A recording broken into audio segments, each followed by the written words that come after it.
오늘 저는 교우 여러분들에게 가라, 내게 부탁한다, 이런 제목으로 설교를 준비했는데요. 지난 금요일 밤에 하나님 앞에 기도를 막 그냥 속에 있는 말 다 하고 하나님 앞에 먼저 감사 기도를 드리죠. 제가 하나님께 기도할 때는 이렇게 기도해요. 하나님, 이 아름다운 세상과 또 이 인생을 주셔서 감사하다고, 제게 부모님도 주시고 형제자매 주셔서 감사하다고, 그리고 친구들과 저를 아는 지인들의 도움을 통해서 지금까지 살게 된 거 너무너무나 감사하다고, 하나님이 만드신 세상과 또 주님이 내게 주신 사람들, 그 속에서 이렇게 살 수 있게 된 것을 감사하다고 하나씩 헤아리면요, 정말로 마음속에 하나님이 베풀어 주신 은혜가 정말 감사하게 되는 거죠. 기도는 하나님을 생각하는 것 같아요. 하나님이 어떤 분인지 생각하는 거죠. 그런 기도가 힘 있는 기도가 될 수 있어요. 자기 딱 한 처지만 늘 말하면 너무 불쌍하잖아요. 그러고 나서 하나님 앞에 기도하는 거죠. 하나님, 제게 이런 꿈을 주셨는데 어떻게 하면 좋습니까? 하나님, 우리 교회에 이런 분들이 있는데 그런 분들을 좀 도와주십시오. 어려움을 이길 수 있도록. 그렇게 한 사람 한 사람 기도하는 가운데 금요일이니까 이번 주일날 설교를 해야 되는데요. 이번 주일 설교를 위해서 월요일부터 준비를 하죠. 많은 준비를 하죠. 산책하면서도 묵상도 하고요. 그러게 이번 주 설교를 위해서 기도하는 가운데 하나님께서 제 마음속에 이런 깨우침을 주셨어요. 성도들한테 하나님의 대리인 아니냐, 그 사람들한테 용기를 주어서 가라, 내가 너를 보낸다, 내가 너에게 부탁을 한다, 너의 가정을, 너의 환경 속에 내가 너를 보낼 테니까 성도들이 용기를 가지고 갈 수 있도록 그렇게 격려해 주어라, 그런 마음의 깨우침을 주셨어요. 그래서 기도가 그 깨우침을 딱 얻는 순간 됐다, 오늘은 기도 끝 하고 나서 이제 교우들과 찬송도 하고 마무리를 하는데요. 기도가 좋은 것은 뭐냐면은 기도할 때 하나님을 생각하고, 기도할 때 우리 이웃을 생각하고, 그리고 무엇보다도 기도할 때 하나님이 깨우침을 주시죠. 어떤 경우에는 내가 너와 함께한다, 이런 깨우침도 주시고, 어떤 경우에는 내가 너를 보낸다, 그런 깨우침도 주시고, 이번 주 경우에는 교우들에게 용기를 심어주어라, 하나님이 그들을 세상으로 보낸다고. 그래서 이제 그 한마디, 그래, 이번 주는 그걸로 설교할 거야. 그러면 교우들에게 어떻게 용기를 불어넣어 주지? 이제 그걸 가지고 다시 설교 준비를 하는 거죠. 그러던 가운데 이런 그림이 생각이 났어요. 저 배는 러시아 배인데요. 우리나라에도 한번 온 적이 있습니다. 배 길이가 110m예요. 돛담배지요. 저 돛담배가 그 돛을 쫙 펴서, 최대한 많이 펴서 바람을 받지 않습니까? 바람을 받으면은 배가 막 힘있게 가는 거예요. 근데 바람이 불지 않으면 배가 갈 수 없죠. 하나님께서 우리들에게 세상으로 우리를 보내시고 우리를 일터로 보내실 때 하나님은 바람을 불어서 우리들한테 그 앞에 있는 장애물들을 두려워하지 않고 막 나갈 수 있는 힘을 주시는 것 같습니다. 하나님은 자신의 뜻을 세상에 펼칠 때 바람을 이용하시는데, 그 바람이 우리는 성령의 바람이라고도 이해할 수 있습니다.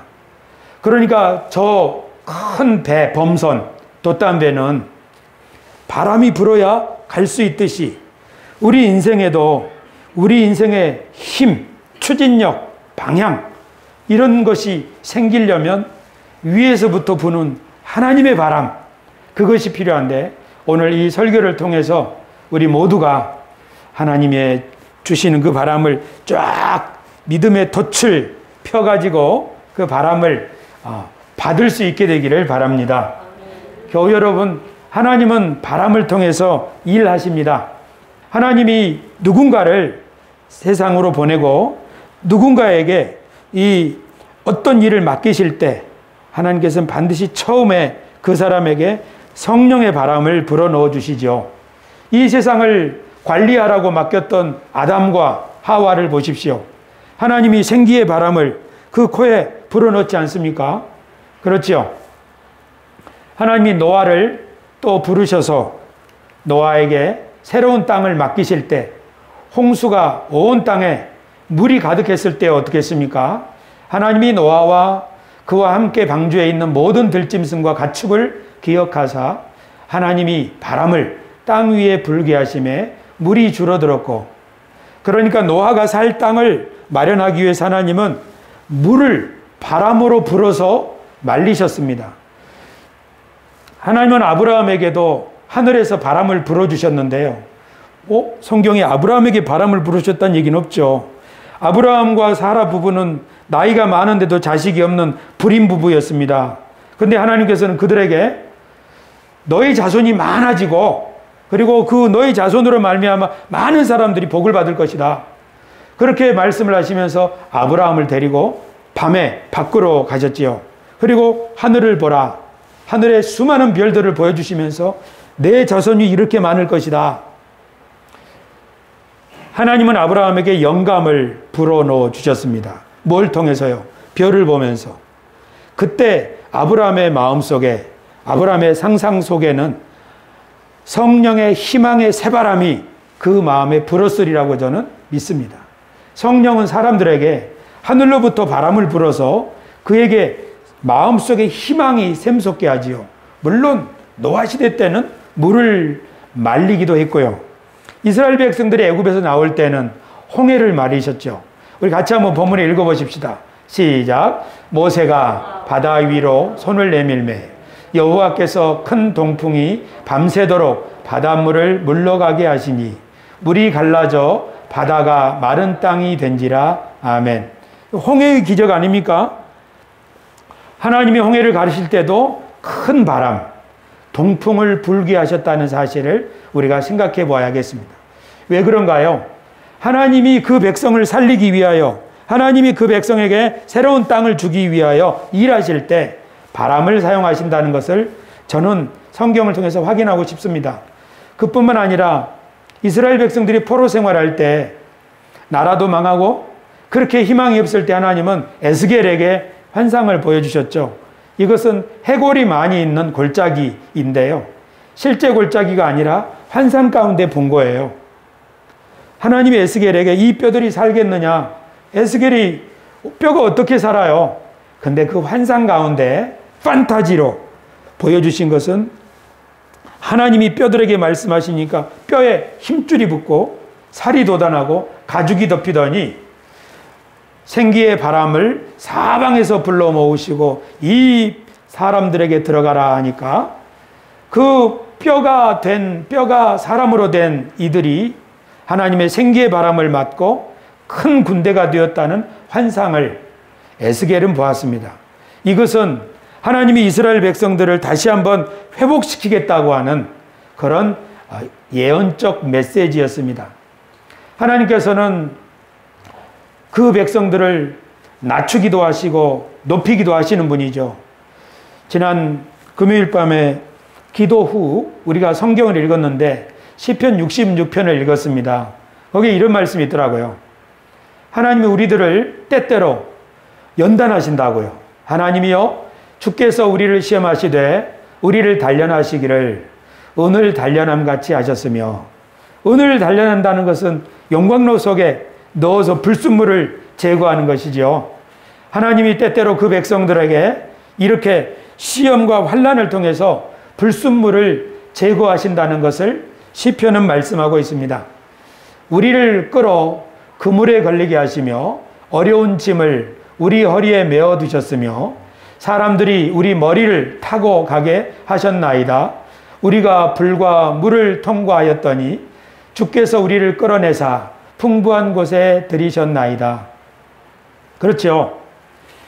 에스겔의 환상, 그것은 지금 이스라엘이 해골처럼 죽은 자 같이 되어 있지만 하나님이 다시 생기의 바람을 불어 그 백성을 일으키겠다. 이스라엘은 너무 지저분해졌고 은으로 말하면 찌꺼기가 많은 은이라 보석으로 장신구로 도저히 쓸 수가 없고, 찌꺼기가 많은 은을 가지고는 반지도 만들 수 없고 목걸이도 만들 수 없지 않냐. 그러니 시련을 통해서, 연단을 통해서 사람들이 그들의 머리를 밟고 지나가는 그런 괴로움을 통해서 이들을 정결하게 한 다음에 반지도 만들고 목걸이도 만들고 그렇게 하겠다 하는 의미지요.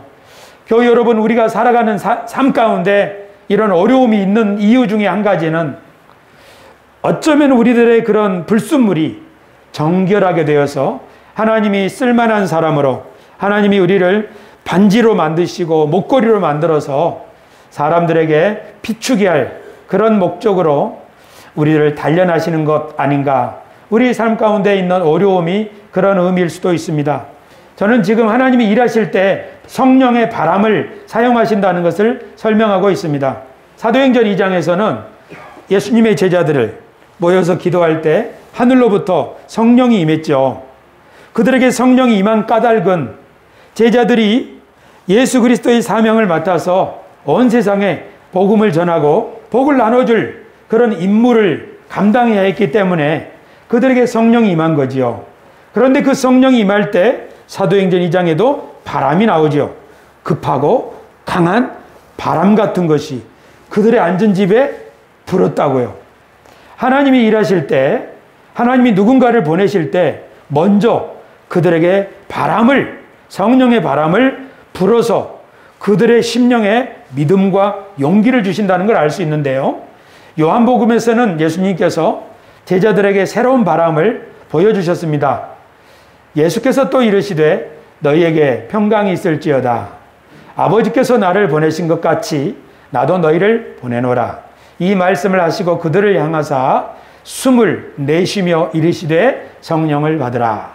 그러니까 후 하고 예수님의 입에 바람, 성령의 바람을 제자들을 향하여 후 부르셨다는 것 아닙니까?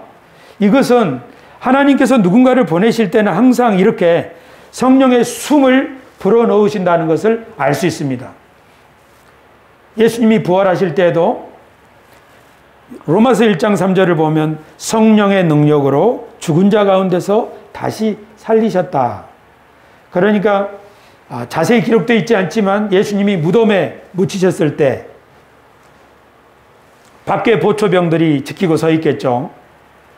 성경에는 지진이 있었다고 기록하지만 아마 제가 보기에는 그 무덤에 강한 바람이 불어서 예수님의 그 시신에 성령의 새 바람, 성령의 호흡이 들어가서 예수님을 다시 살리셨다고 믿습니다.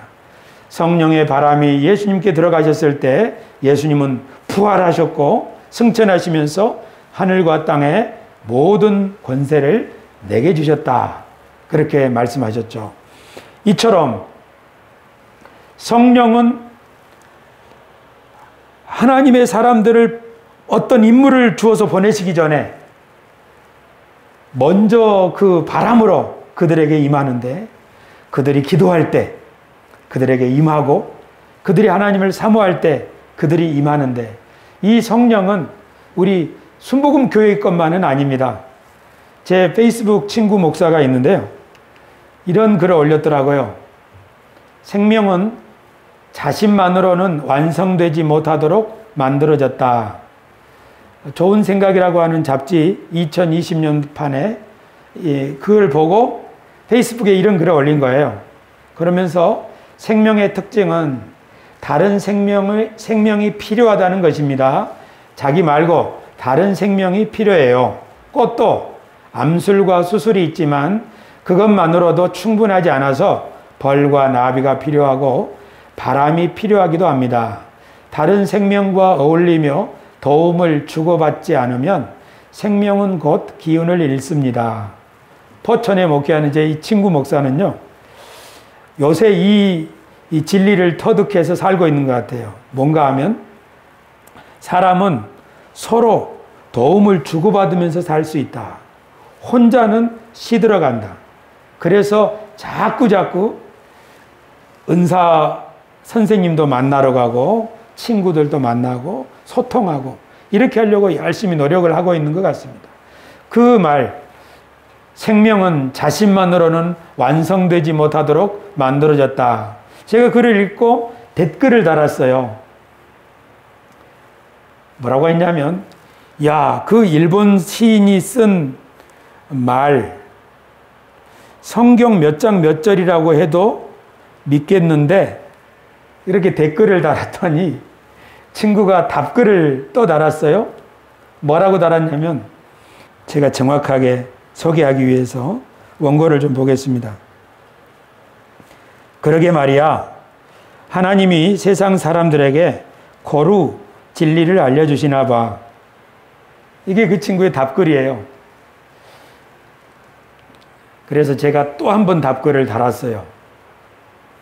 그래, 하나님은 비와 눈만 공평하게 나누어 주시는 것이 아니라 진리도 필요로 하는 사람들에게 나눠주시는 거 아닌가? 성경을 보면 하나님이 비와 눈을 하늘에서 내려 땅에 곡식들이 자라게 하고 열매를 맺게 한다는 말씀이 있죠. 우리들은 성령은 오직 예수님 믿는 사람에게만 성령이 역사하고 성령의 바람이 불 거라고 생각하기가 쉽습니다. 성령은 순복음 교단에만 계시는 분이 아니죠. 성령은 장로교회도 어느 교회도 다 부는 거예요. 그런데 가만히 생각해 보면 그 진리의 영은 하늘을 향하여 나에게 빛을 비춰주시고 나의 길을 인도해 주소서 하고 진실한 마음으로 하나님을 향하는 사람에게는 누구에게나 바람을 불어주시지 않을까. 저는 그런 생각을 해봤습니다. 그러니까 성령은 바람과 같기 때문에 누구도 성령을 붙잡아둘 수 없는 거지요. 세상 모든 사람들이 다 그 성령의 바람을 받고 깨닫고 진리를 터득할 수 있는 가능성이 있습니다. 그런 점에서 교회는 좀 더 겸손해야 합니다. 성령의 모든 바람을 교회만 소유하고 있다 생각하지 말고 성령은 교회도 불고 예레미야에 보면 나의 영이 온 우주에 충만하지 아니하냐. 온 천지에 하나님의 영이 충만한 거지요. 하나님은 모든 생명에게 그 호흡과 생명을 공급하실 뿐 아니라 모든 사람에게 진리를 깨달을 수 있도록 바람을 불어주시지만 어떤 사람들은 탐심에 완악함에 마음을 닫아버리고 진리를 터득하지 못하죠. 그러나 온유한 심령으로 하늘을 겸손히 바라보는 사람들은 꽃을 보고 자연을 보고 이웃을 보고 가족을 보고 자신을 보고 하나님의 선하심을 그 마음속에 깨달을 수가 있는 거죠. 그러나 교회는 교회에게 불어주시는 하나님의 성령을 교회는 놓치지 말아야 합니다. 그래서 교회가 믿음의 팔을 쫙 펴서 내가 너를 만민 가운데서 불러서 나의 택한 자, 나의 특별한 일을 맡기노라 하는 그 바람을 우리가 받아야 된다. 저는 그렇게 믿습니다. 교회 여러분, 지금 제 말 이해하시겠어요? 예수 믿지 않는 사람들은 진리를 전혀 모를 거라고 생각하는 것은 우리의 착각이라고요. 그건 사람의 생각이에요. 하나님의 바람이 모든 사람에게 불고 있다는 걸 꼭 기억해야 합니다. 저 일본인 보십시오. 생명은 자신만으로는 완성되지 못하도록 만들어졌다. 이게 무슨 말입니까? 서로 의지하지 않으면 살 수 없는 존재가 그게 생명이다. 그게 무슨 말입니까? 서로 사랑하라 하는 말하고 똑같은 뜻이지요. 서로 사랑하라. 이것은 예수님이 우리에게 주신 가장 최고의 가르침이죠. 그 하나님의 진리가 지금도 모든 사람들을 일깨워주고 있습니다. 제가 이런 생각을 해봅니다. 수요일날 교회에서 기도를 하는데요. 저하고 사모님하고 권사님 두 분하고. 근데 주중에는 또 한 권사님이 코로나 때문에 못 오셔요. 세 사람. 교회에서 세 사람 모여서 이제 하나님께 기도하죠. 다 떨어져 가지고. 그러면 이런 생각이 들어요. 하나님, 우리 세수만 교회는 세 사람만 기도하고 있나요? 하는 생각이 조금 들어요. 많이 드는 게 아니고. 근데 제 마음속에 어떤 깨우침이 있냐면 이런 깨우침이 있어요. 야, 너 그런 소리 하지 마라. 네가 무슨 잘나서 하나님을 그렇게 사모하는 사람이었냐? 처음부터. 그러지 않다. 내가 학교에 있을 때, 내가 집에 있을 때, 내가 어디에 있을 때든지 내가 너에게 기도할 마음을 줬지 않냐? 하나님을 믿어야겠다는 마음을 줬지 않냐? 그리고 죄를 회개하겠다는 깨우침을 줬지 않냐? 그래서 내가 교회로 왔지 않냐? 내가 너를 어떻게 인도했는지 생각해 봐라. 내가 먼저 교회에 왔기 때문에 내가 너를 믿음으로 이끈 것이 아니라 내가 교회 오기도 전에, 아니 내가 거울리개로 여기가 반질반질할 때 그때 내가 너를 교회로 인도하고 지금까지 이끌어줬지 않냐. 그런 깨우침을 제게 주셨어요. 그래서 저는 이걸 믿어요. 뭐냐면요, 전에 몇 주 전에 말씀드린 것처럼 교회에서 여러분들을 위해서 기도하고 있으니까 여러분 걱정 마시오. 여러분이 실제로 집에서 무릎 꿇고 기도하지 못할지라도 여러분들을 위해서 교회가 기도하고 있으니까 용기를 내서 사십시오. 이건 격려의 말이고요. 제가 믿는 것은 뭐냐면 교회에 부는 하나님의 바람은 예배당 안에서만 부는 게 아니에요. 예배당 밖에 온 천지에 하나님의 성령이 불고요. 여러분이 가정에서, 여러분이 일터에서 일할 때도 성령이 그곳에 똑같은 성령이 불고 있다고 저는 확실히 믿습니다. 그래서 설교 시간에 여러분께서 10가지 들어야 되는데 딴 생각하다가 졸다가 한 가지밖에 못 들었잖아요. 만약에 걱정 없어요. 왜냐하면 하나님이 우리에게 가르쳐 주시는 진리는 그게 10가지라면 나머지 9가지는 일상에서 가르쳐 주시거든요. 하나님은 조혜강 목사라고 하는 이 한 사람의 스피커를 통해서만 진리를 말씀하시는 분이 아니고요. 이보다 더 정확하고 더 풍성한 진리를 우리의 삶 가운데 깊이 깨달을 수 있도록 하시는 분이다. 저는 그렇게 믿습니다. 하나님은 성령의 그 바람은 모든 교회, 모든 사람들에게 불고 있으니 오늘 우리가 할 일은 우리 교회에 부는 바람은 우리가 맞아야 될 거 아니에요. 우리 세수만 교회를 향해서 부는 바람을 우리가 접어버리면, 돛을 접어버리면 다른 배들은 다 가는데 우리 배는 멈춰 있는 거예요. 그러니까 다른 바람을 우리가 쓸 수는 없어요. 우리 교회에 부는 바람을 우리가 쫙 받아야 돼요. 아까 돛담배 보셨죠? 하나라도 더 달잖아요. 그 배에 부는 바람을 맞기 위해서. 우리 교회에 부는 바람은 뭘까요?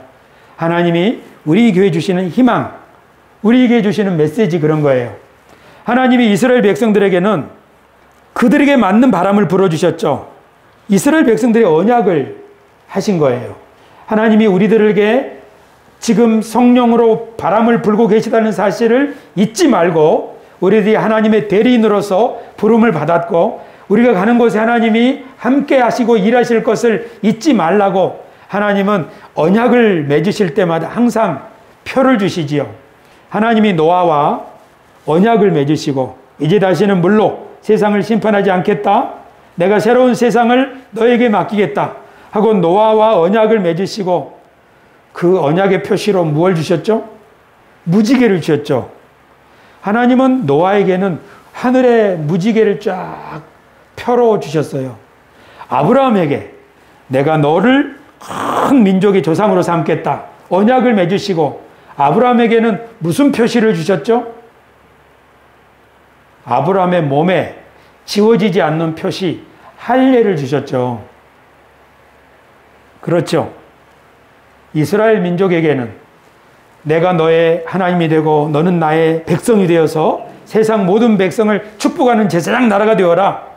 그렇게 언약을 맺으신 다음에 이스라엘 백성들에게도 그 언약을 기억할 수 있도록 하나님의 율법과 하나님의 성막을 주셨습니다. 그래서 그 율법이 기록된 십계명 돌판을 증거판이라고 하고 그걸 보관하는 상자는 증거궤, 법궤라는 말도 있지만 증거궤라고 하고요. 그리고 하나님이 그 백성들과 만나주시는 그 천막, 그것을 성막이라고 하기도 하고 장막이라고 하기도 하고 회막이라고 하기도 하지만 그 장막의 이름이 증거막 또는 증거의 장막이죠. 이스라엘 백성들은 하나님의 율법을 볼 때마다 자신들이 하나님과 언약을 맺었다는 것을 기억하는 거지요. 그 성막을 볼 때마다 증거막이라고 부르면서 우리는 하나님 언약 백성이야. 하나님 우리를 통해서 일하실 거야. 하나님 우리를 택하셨어. 그렇게 자신을 기억하는 거죠. 그러면 교회는 어떤 표시가 있나요? 교회는 예수님께서 내가 너희와 새 언약을 맺노라. 이 잔은 너희의 생명을 위한 새 언약의 피다 하고 예수님이 성찬을 제정하셨죠. 그래서 예수님의 교회는 성찬식을 하면서 예수님의 죽으심을 생각하는 거죠. 옛날 이스라엘 백성들은 회막에 들어가서 하나님을 만나고 했지만 이제 신약의 백성들은 성찬을 통해서 예수님의 피와 예수님의 죽으심 이런 것을 생각하면서 하나님을 만나는 거죠. 안식일과 유월절이라고 하는 절기도 주셨어요. 하나님은 안식일을 제정하셔서 이 세상을 창조하신 분이 하나님이다. 너희를 애굽에서 건져내신 분이 하나님이다. 그걸 기억하라고 안식일을 제정하셨고 유월절 같은 절기를 제정하셔서 내가 너희를 종되었던 집에서 건져냈다. 그래서 이스라엘 백성들은 절기 때마다 매 안식일마다 우리들은 하나님이 택하신 민족이고 우리들의 하나님은 이런 분이야. 우리들은 하나님의 뜻을 따라서 이와 같이 세상을 향한 빛으로 살게 될 거야 하고 자신들을 생각하는 거죠. 절기 때마다. 그리고 교회는 성찬식을 통해서 예수님을 기억하고 자신들의 정체성을 늘 확인했던 것이죠. 언약을 잊어버린다고 하는 것은 절기를 잊어버린다는 것이고 성찬을 잊어버린다는 것입니다. 즉 예수님의 죽으심을 망각하는 거죠. 그래서 지금 우리가 코로나 때문에 성찬식을 못하고 있는데요. 이것은 우리에게 큰 손해 중에 한 가지입니다. 그러나 성찬식을 갖지 않더라도 이런 믿음을 가지고 있으면 됩니다.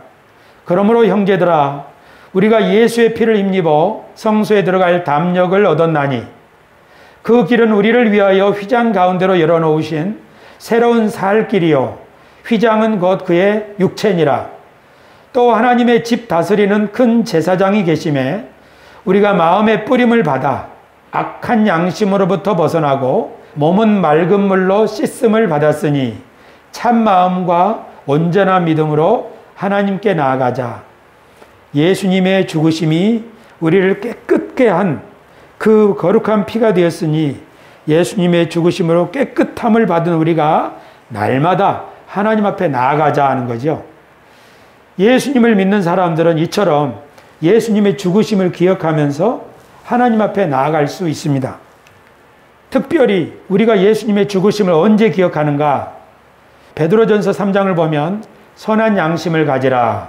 이는 그리스도 안에 있는 너희의 선행을 욕하는 자들로 그 비방하는 일에 부끄러움을 당하게 하려 함이라. 선을 행함으로 고난받는 것이 하나님의 뜻일진데 악을 행함으로 고난받는 것보다 나으니라. 하나님의 뜻이 뭐라고요? 선을 행함으로 고난을 받는 거라고요. 왜 선을 행하는데 고난을 받을까요? 예수님의 제자들을 보면 예수님을 전하다가 고난을 당하고 박해를 당했지요. 당시에는 우리의 중재자는 모세다. 그렇게 유대인들이 믿고 있었는데 예수님의 제자들은 우리의 중재자는 예수 그리스도다 하고 예수님을 고백하니까요. 하나님께서 새 바람을 그들에게 불어주셔서 예수님을 통하여 진리를 깨닫고 보니까 모세가 아니라 이제는 예수님을 통해서 우리가 하나님을 만날 수 있고 구원을 받는구나 하는 것을 깨닫고 그 말을 전했더니 사람들이 미워하는 거지요. 오늘날도 똑같습니다. 우리들이 하나님께 나와서 기도하고 또 하나님 우리 마음에 주신 선한 깨우침들을 따라 믿음으로 살려고 할 때 비방하는 사람들이 있을 수 있습니다. 엄마는 왜 그래? 왜 맨날 기도하는 거야? 너는 왜 교회 가는 거야? 이렇게 바쁜데. 그럴 수 있죠. 교우 여러분, 바람을 받지 않는다면 앞으로 배가 나가겠습니까? 하나님의 바람을 받았기 때문에 앞으로 나가는 거지요. 하나님이 나에게 무슨 깨우침을 주셨기 때문에 내가 하나님 앞에 헌금도 하는 거지요. 여러분 혹시 이런 말 들어보셨어요? 자기는 왜 맨날 교회에다 돈을 갖다 바치는 거야? 어떤 사람은 그렇게 말할 수 있죠. 자기는 왜 교회 갖다 맨날 꽃을 바치는 거야? 그렇게 할 수 있어요. 그럼 나도 몰라요. 왜 그래요? 내 마음에 누가 시키지도 않았는데 그런 마음이 드는 걸 어떻게 해요? 엄마, 코로나인데 교회 갈 거야? 자녀들이 걱정하지요. 자녀들이 걱정한 건 당연한 거예요. 그러나 내 마음속에 야, 오늘은 꼭 가야 되겠는데 이런 마음이 드는 거지요. 근데 어떤 사람은 기도할 때 하나님이 내가 예수 그리스도께서 우리에게 주시는 구원은 이런 거야. 성경을 봐. 하나님 나라가 어디에 있는지. 하나님 나라가 너희 가운데 있다고 하지 않아? 하고 하나님의 말씀을 우리에게 깨우쳐 주실 때 그 말씀을 깨닫고 나서 입으로 말하고 증거하면 야, 너는 왜 그런 말 하는 거야? 그러다가 이단 될지도 몰라? 그런 말 들을 수 있죠. 사도 베드로가, 사도 바울이 예수님이 그런 말을 들었죠. 그러니까 여러분, 선한 일을 행하다가 박해를 받는 것은 하나님의 뜻인데요. 왜 박해가 옵니까? 바람이 불어서 배가 앞으로 나가려고 할 때 그 배를 앞으로 나가지 못하도록 앞에 걸림돌이 있고 파도가 있고 하는 거죠. 파도는 원래 있는 것입니다. 그런데 배가 앞으로 나가지 않을 때는 그냥 바다 위에 떠 있을 때는 몰랐어요. 그런데 기도하면서 하나님의 바람이 우리 마음속에 불어서 우리에게 용기를 주고 꿈을 주고 새로운 결단을 줄 때에 우리는 행동을 하게 되죠. 그렇게 할 때마다 박해가 있지만 그때 예수님을 믿는 사람들은 예수님도 우리를 하나님 앞으로 인도하려고 자기 몸을 단번에 바치셨지. 그 말씀이 18절입니다.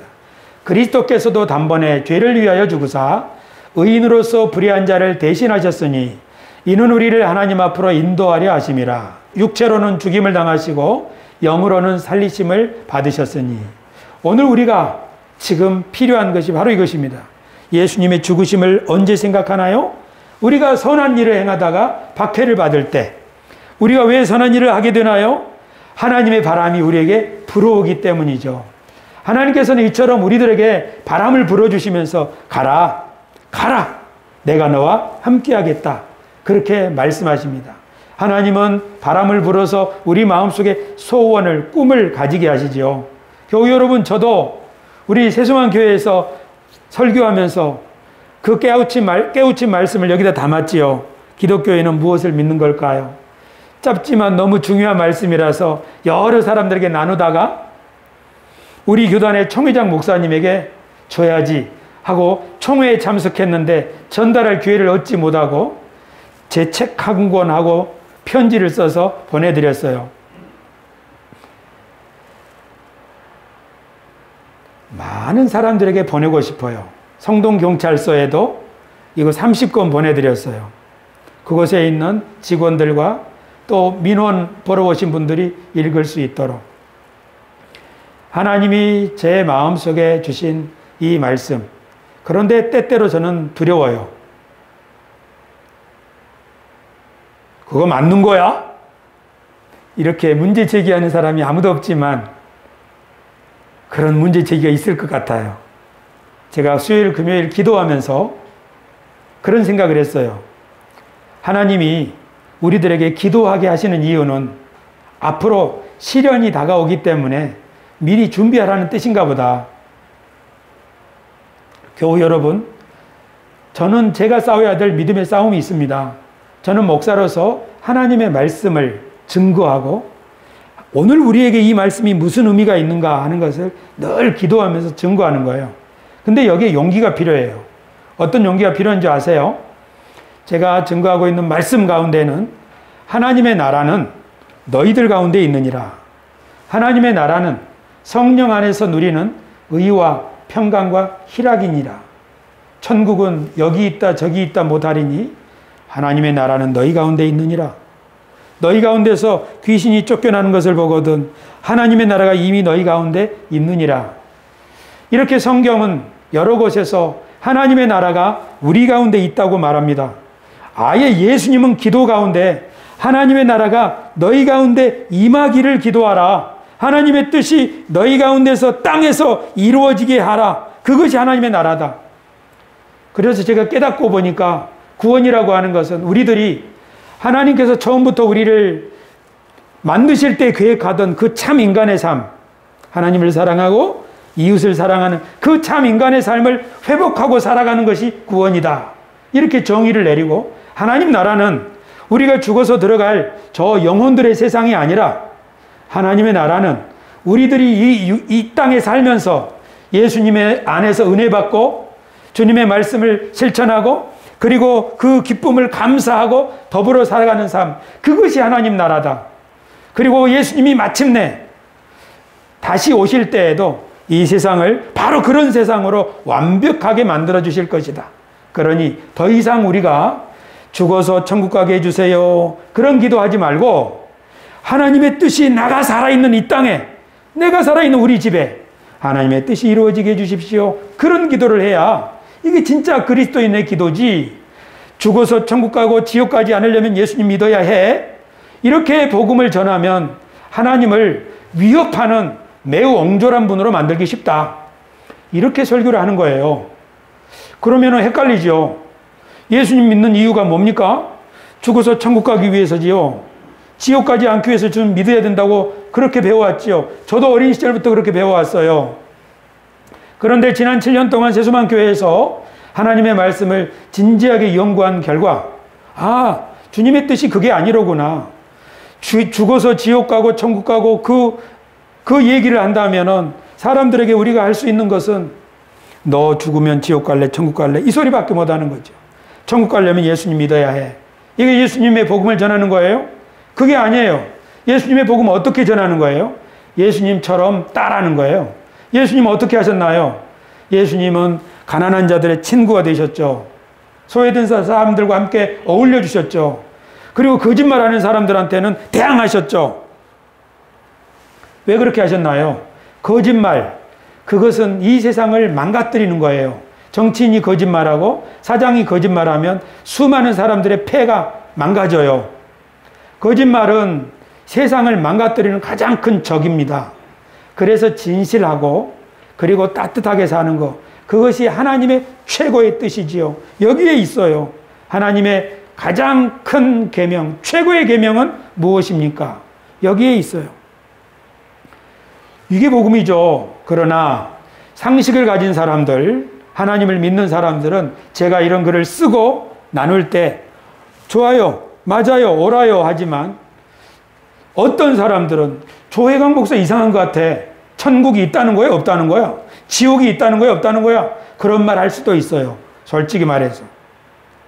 그래서 제가 지금 조금 겁나는 거예요. 우리 교우들한테 이주은 집사가 이렇게 말했어요. 목사님, 우리 소수만 교회 성도님들은 목사님의 설교를 이해하고 있는 거예요? 목사님의 설교를 이해한다면 가만히 있지 않을 텐데요. 이주은 집사는 제가 하는 설교가 어떤 파장을 일으킬 것을 알고 있기 때문이에요. 교우 여러분들도 그걸 걱정을 하셨을 거예요. 우리 목사님 좀 걱정돼. 다른 유튜브 목사님들하고 좀 틀린 얘기하는 것 같아. 그럴 수 있어요. 그러나 하나님께서 제 마음속에 제 양심해 주신, 그리고 성경을 연구하면서 주신 이 깨우침들을 제가 어떻게 외면하겠어요? 솔직히 저는 겁이 많은 사람이에요. 아무도 못 깨달은 걸 저 혼자 깨달은 게 아니에요. 저도 책을 연구하고 이 세상에서 이 시대에 가장 뛰어난 학자의 글도 읽어보고 그렇게 하면서 아, 맞구나. 나 혼자 이런 생각하는 게 아니구나. 많은 사람들이 이렇게 복음을 증거하고 있구나. 그리고 이렇게 복음을 전해야 사람답게 살 수 있겠구나. 예수 안 믿으면 지옥 가. 이렇게 사람을 위협해가지고 어떻게 사람답게 살 수 있겠는가. 설령 네가 하나님을 거부하고 나는 지옥 가도 좋아, 이렇게 하면서 하나님을 거부할지라도 그래도 하나님은 너를 사랑하셔.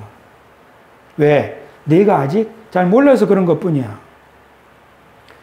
이 땅에 있는 부모들도 자식이 부모 가슴에 못 박고 갈 때 나가 죽어버려라, 지옥불에 떨어져 버려라, 그렇게 말하지 않잖아요. 어이구 내 원수 하면서도 그 자식 잘 되기를 바라는 게 부모의 심정 아니에요? 그런데 우리가 믿는 하나님은 안 믿으면 죽는 순간까지 믿는다고 고백 안 하면 난 지옥 보낼 거야. 그런 분일까요? 우리는 왜 이런 신앙을 가지게 되었을까요?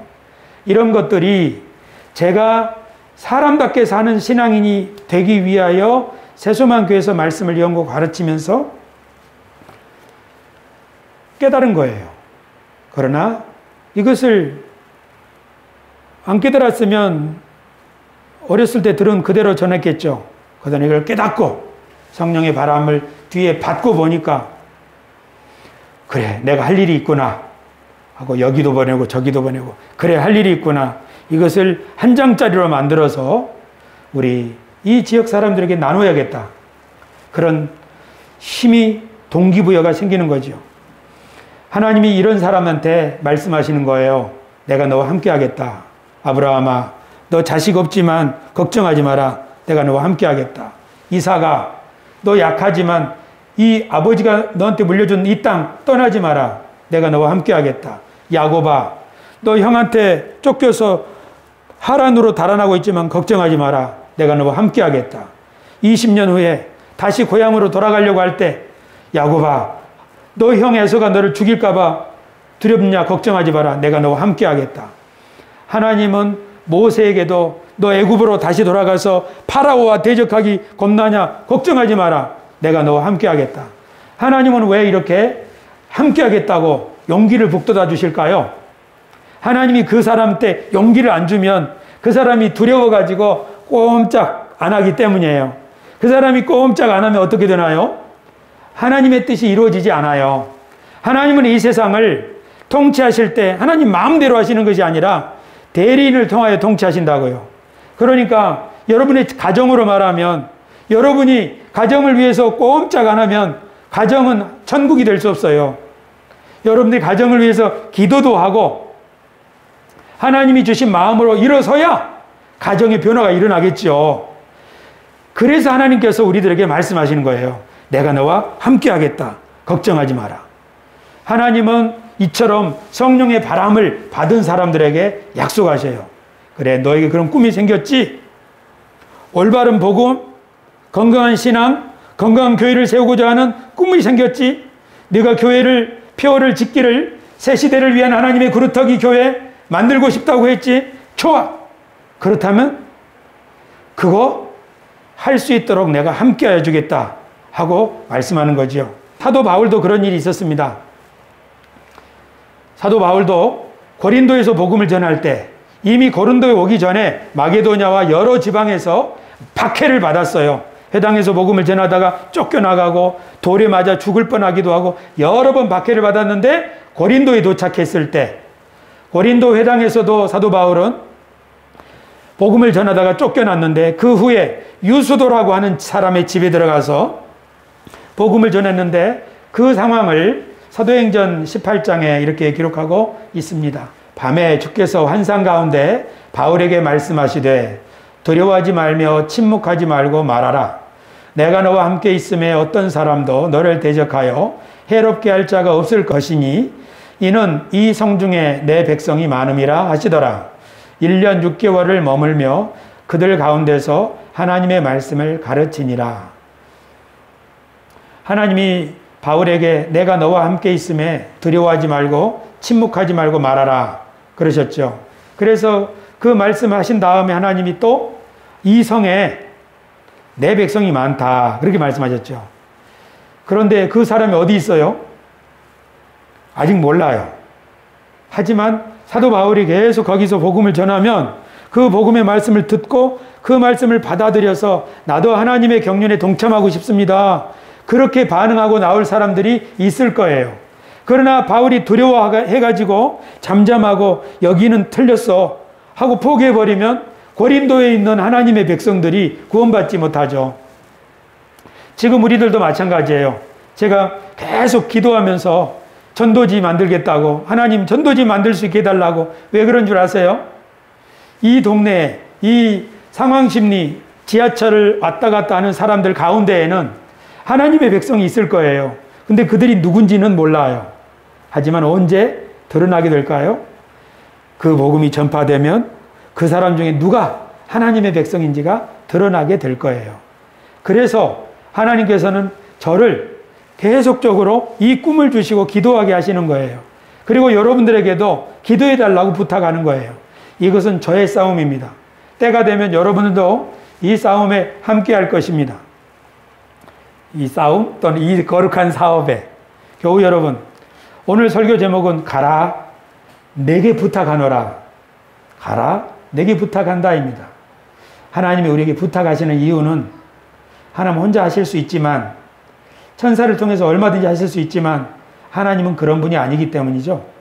하나님은 이 세상에 생명을 살리고 우리 가정을 회복하고 이 세상을 더 나은 것으로 만드시는 그 일을 위하여 대리인을 부르시죠. 그들에게 꿈을 주시고요, 성령의 바람을 불어넣어 주시고 표를 주시고 그리고 함께 한다고 약속하시죠. 오늘 우리가 할 일은 뭔가? 하나님이 우리에게 불어주시는 바람을 쫙 돛을 펴서 받는 거예요. 하나님, 저 뒤에 불어주세요. 하나님, 제게 주신 꿈을 이루게 해주세요. 제 욕심 말고요, 하나님의 백성을 찾는 일, 하나님의 뜻이 우리 가정에서 이루어지는 일, 우리 지역에서 이루어지는 일, 그 일을 위해서 도와주세요 하고 기도의 돛을 펴시고요, 여러분은 제가 나누는 이 하나님의 말씀을 깊이 묵상하고 열심히 묵상하십시오. 또 유튜브도 열심히 들으시고요. 그렇게 한다면 반드시 우리들의 배가 쏜살같이 힘있게 나아가게 될 줄로 믿습니다. 우리 교회는 어르신들이 많은데요, 어르신 여러분, 이제 육체는 후퇴하여지고 체력도 집중력도 시력도 다 떨어졌죠. 제가 더 기도하겠습니다. 하지만 우리가 젊었을 때, 우리가 젊었기 때문에 하나님 앞에 충성할 수 있었다기보다는 그 젊었을 때 우리가 하나님의 말씀을 사모하고 기도의 자리를 사모하고 그 사모하는 마음이 우리로 하여금 그 열정을 내게 한 것 아닐까요? 젊다고 모든 사람들이 다 하나님을 향한 열망을 가진 것은 아니지 않습니까? 그러니 우리가 좀 나이가 든다고 해도 하나님의 말씀을 더 사모해야겠다. 젊을 때와 같지는 않지만 우리 나름대로 하나님을 사모하는 손짓, 몸짓을 하면 하나님께서 우리에게 새 힘을 주실 줄로 믿습니다. 지금 우리가 할 수 있는 일, 그 일을 할 수 있게 하시리라고 저는 믿습니다. 옛날처럼 3일 금식, 5일 금식, 매일 철야 그런 거 못하겠지요. 하지만 하나님께서 지금 우리에게 하라고 하시는 그 바람은 타고 갈 수 있을 줄로 믿습니다. 이렇게 할 수 있도록 우리 피차 격려합시다. 기도하겠습니다.